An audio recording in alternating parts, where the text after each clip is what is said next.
Every so often, someone outside the usual circle of commentators and pundits says something so clear, so grounded, and so obviously overdue that it feels like the conversation finally caught up to where it should have been all along. That's exactly what happened on a recent radio phone-in, and it's worth taking the time to actually sit with it properly. Are you happy to see them back? And let's face it, it'd be great. We'd all want to see the brothers get on, let's be honest. But there is that family reconciliation as well. And is it right that the king effectively learnt it almost as quickly as the rest of the world? Obviously he'll be pleased. He'll get to see his grandchildren, which is a good thing. I don't think Meghan's father has seen the grandchildren to date, has he? We better check that. I'm really happy to hear that Meghan and Harry are returning to the UK. I think they're a very unproblematic couple. They mind their business, and I do feel like they've done a lot of charitable work. They've worked with veterans. They focus on the evicted gains, and they also advocate for mental health. And I think they do great work. They bond so well together. I think they're inseparable, and I don't understand why they get so much hate, if I'm honest. Okay, undoubtedly the Invictus Games are fantastic, and credit to him. But you've got to remember he wrote that book Spare, which was pretty condemning of his family. They did the interview on CBS with Oprah Winfrey, in which they made allegations which have subsequently been denied, although who knows if they're true, about people asking the colour of their child. Do you not think, and then of course there's also Prince Harry has talked about a fight with his brother that led to a dog bowl being broken. Do you not think that's causing a few waves? Do you know what? I can understand, and I'm not going to be biased. Sometimes things are better kept in the family. Yep. But the truth also needs to be told. And at the end of the day, we don't know if it's all 100% true. But if somebody has their side of the story to say, there's always two sides of the story.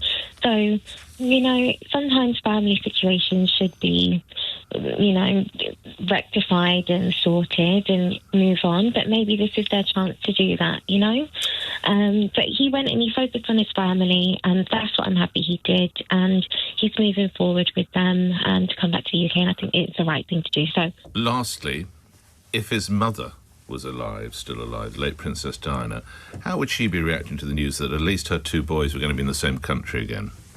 Oh, I think she'd be absolutely delighted, definitely.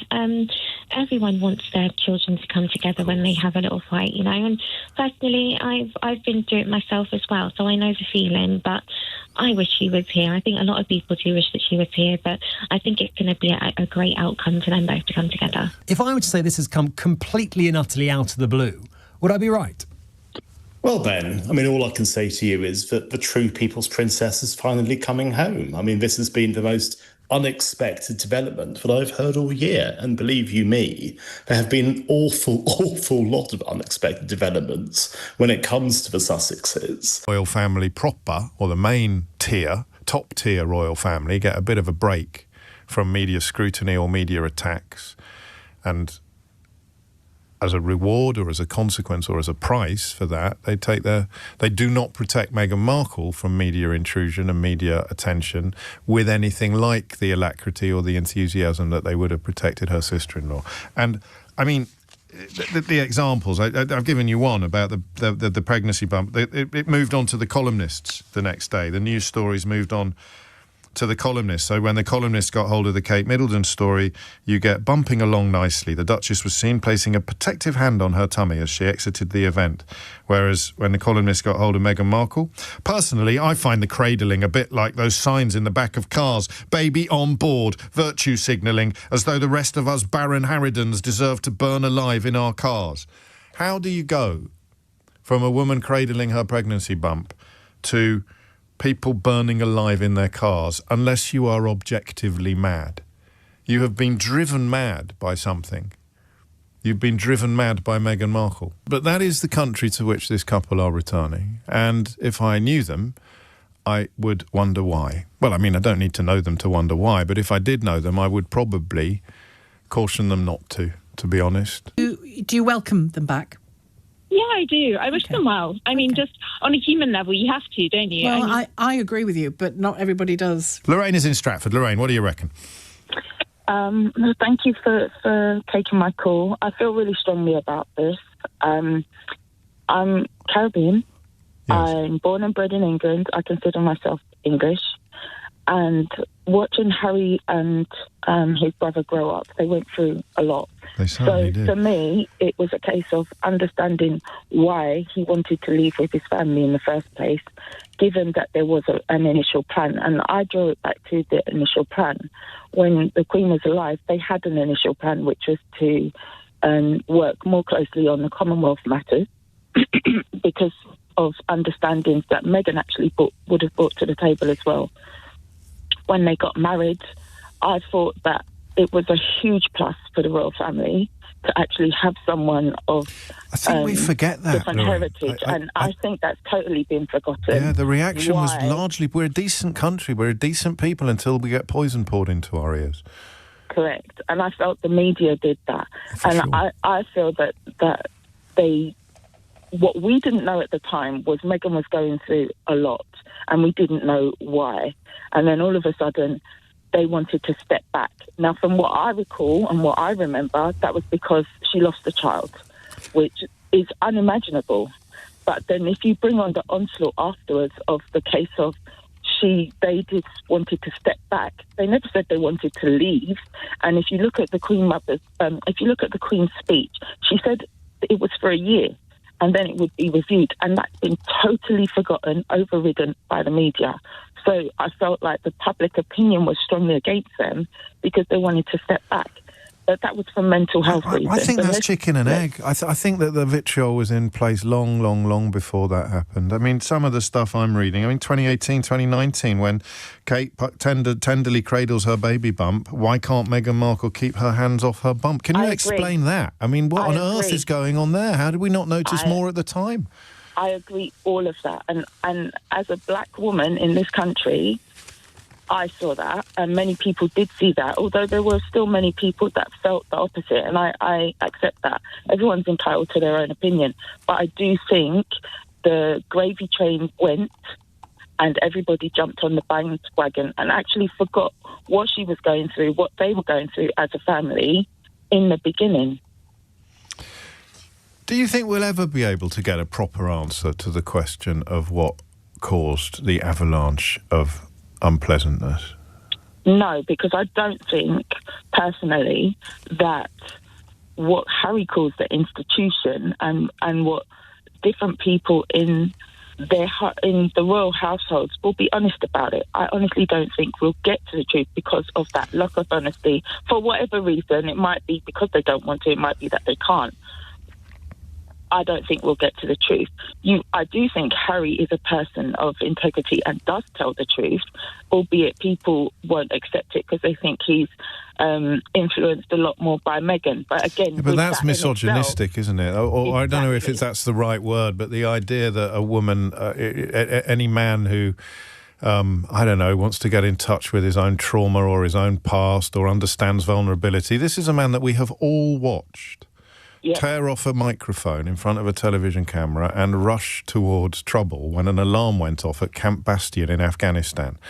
And the idea that some armchair critic will sit there saying, oh, he's under the thumb, he's henpecked, it would be hilarious if it wasn't so widely held and, of course, endorsed by so many corners of our media. It is absolutely pathetic. And it's a way, I think, of using a man to attack a woman, isn't it? It's not really an attack on Harry when they say that he's unduly influenced by his wife. They're saying, look at that uppity woman over there. Look at that uppity woman of colour. How dare she have agency? How dare she be an equal partner in a marriage with one of our princes? Who does she think she is?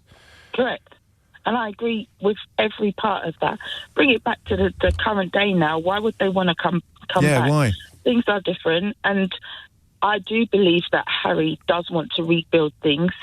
And the king is getting on a bit, and he's not been well. I lost my dad in 2012. I'd cross continents for another day, for another year, for another month with him, and maybe it is as simple as that. We shouldn't ever know the real answer, or we may never know the real answer to that question, but we can, I think, and as you've just done rather nicely, we can think out loud about what would be the best way. Welcome back to Sussex Strong, the channel where we try to give Harry, Meghan and their story the fair, thoughtful treatment it doesn't always get elsewhere. Today, we're talking about a James O'Brien radio segment where the conversation turned to Harry and Meghan's reported return to Britain, reconciliation with King Charles and William, and the relentless media scrutiny that's followed Meghan for years. And a caller named Lorraine delivered what a lot of people are calling one of the most honest, well-reasoned challenges this entire saga has received from an ordinary member of the public. Let's talk first about why this particular format allowed for something this genuine. Phone-in radio strips away a lot of the performance that usually surrounds royal commentary.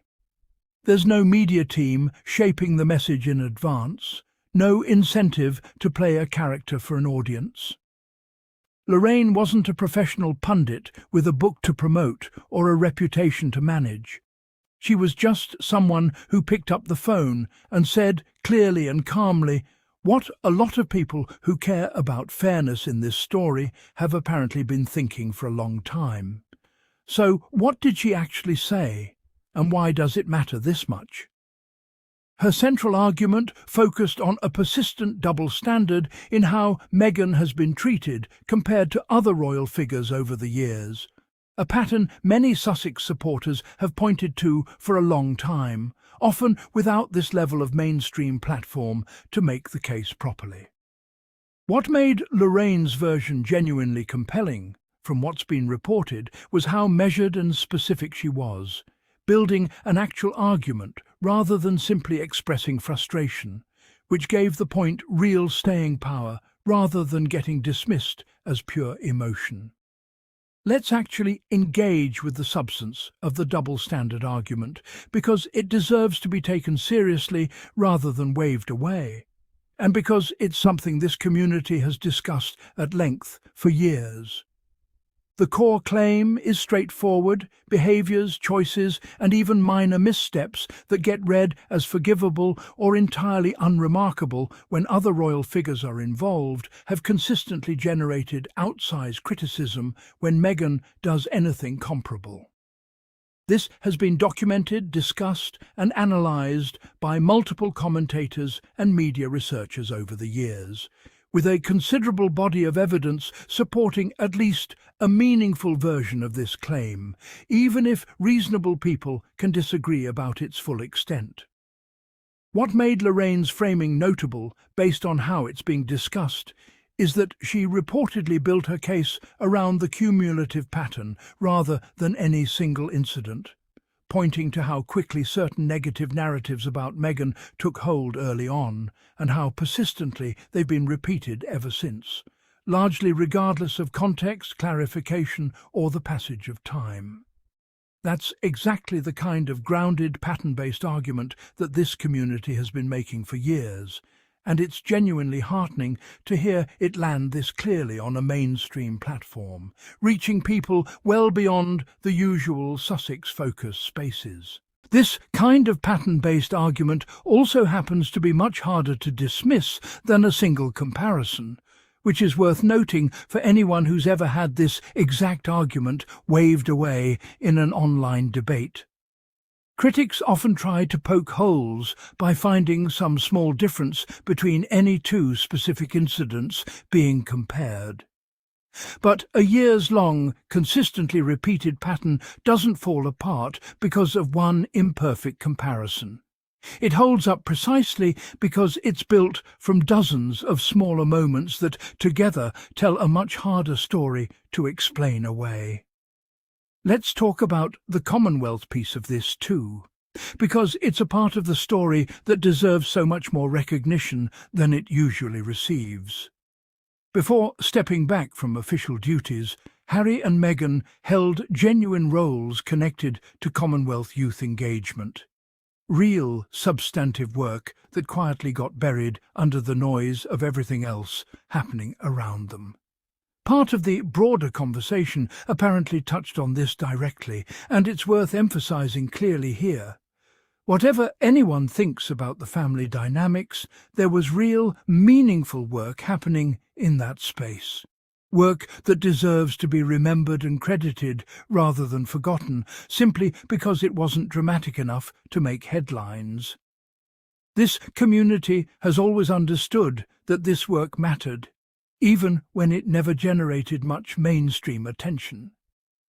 Harry built genuine relationships with young leaders across multiple Commonwealth nations, the kind of quiet, unglamorous diplomacy that doesn't photograph well but arguably does more lasting good than a single headline-grabbing appearance ever could.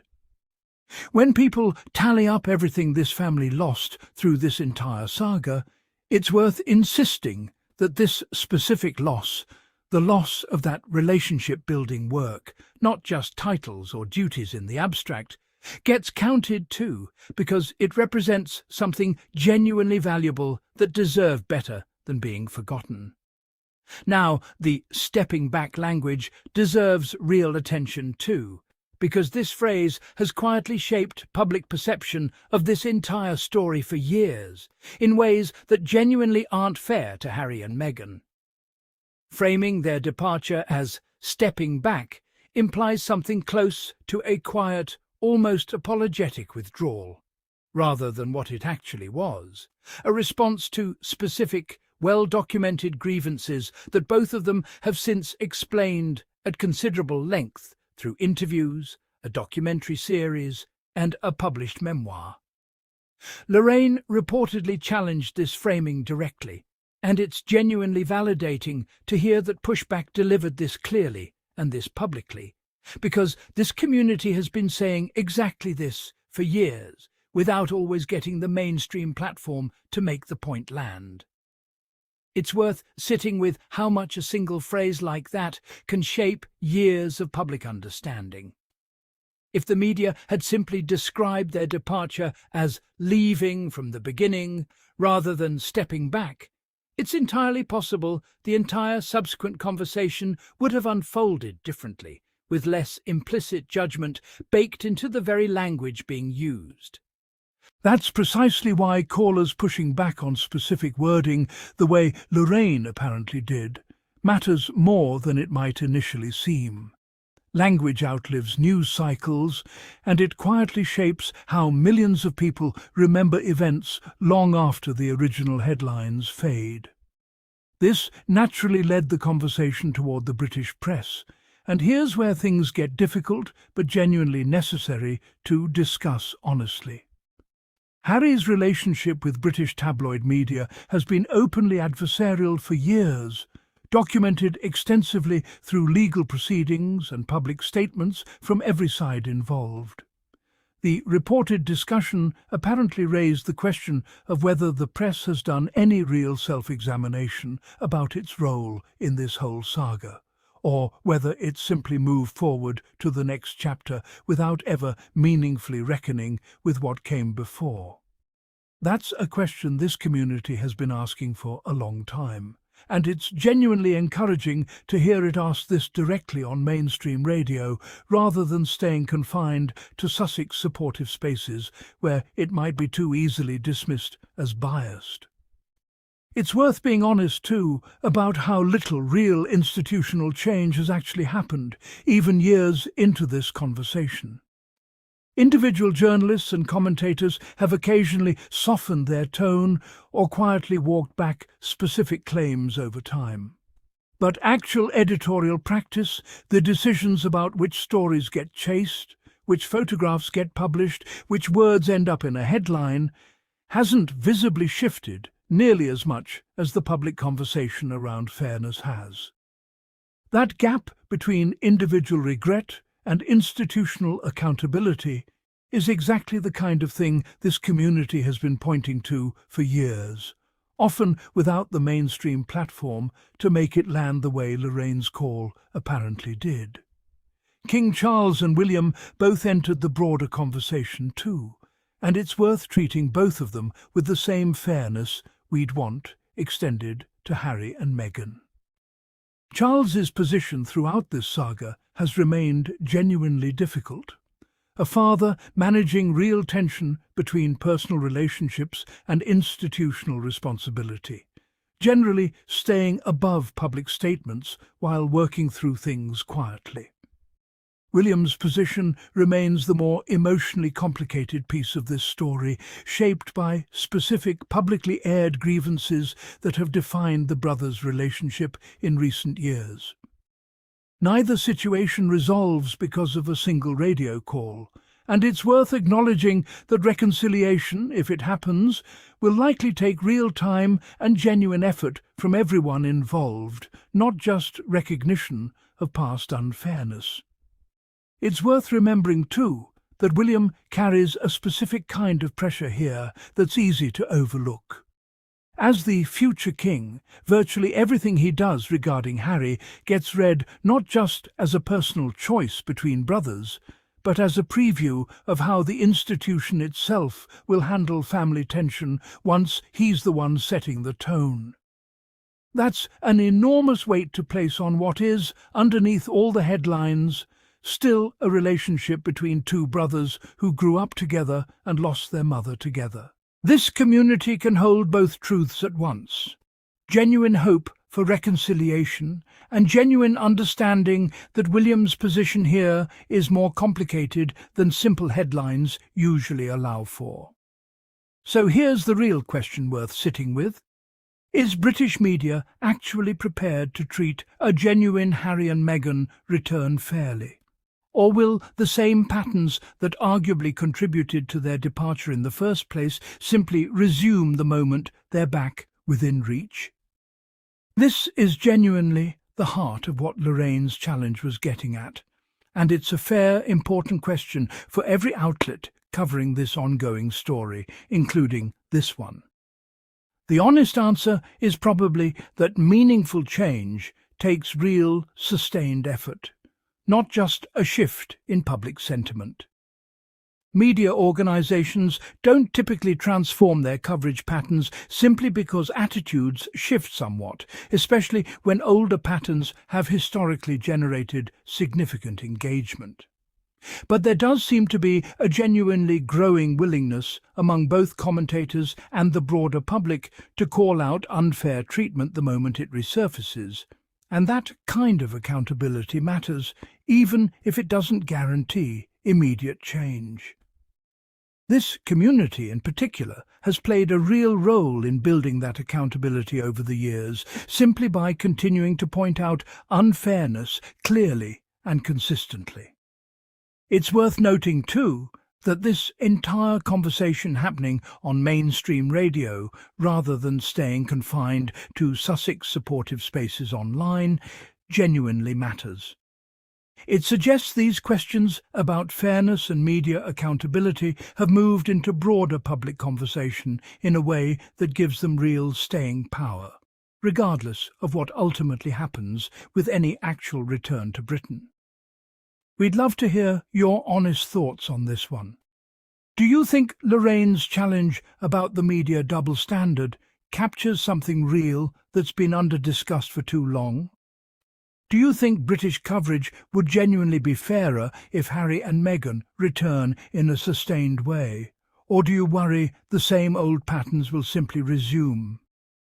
And do you think the stepping back framing has done lasting damage to how this story gets understood? Share your thoughts in the comments. This community has always brought real thoughtfulness and fairness to this conversation, and that matters more than ever right now. If this video gave you something worth holding on to, go ahead and hit that like button. It genuinely helps more people find coverage that treats this family with basic fairness. And if you haven't already, subscribe to Sussex Strong and turn on notifications, because we'll keep covering this story with the same care every time something new comes up. If you'd like to support the kind of thoughtful, Sussex-focused commentary we do here, super thanks is always deeply appreciated. Thanks for watching. We'll see you in the next one.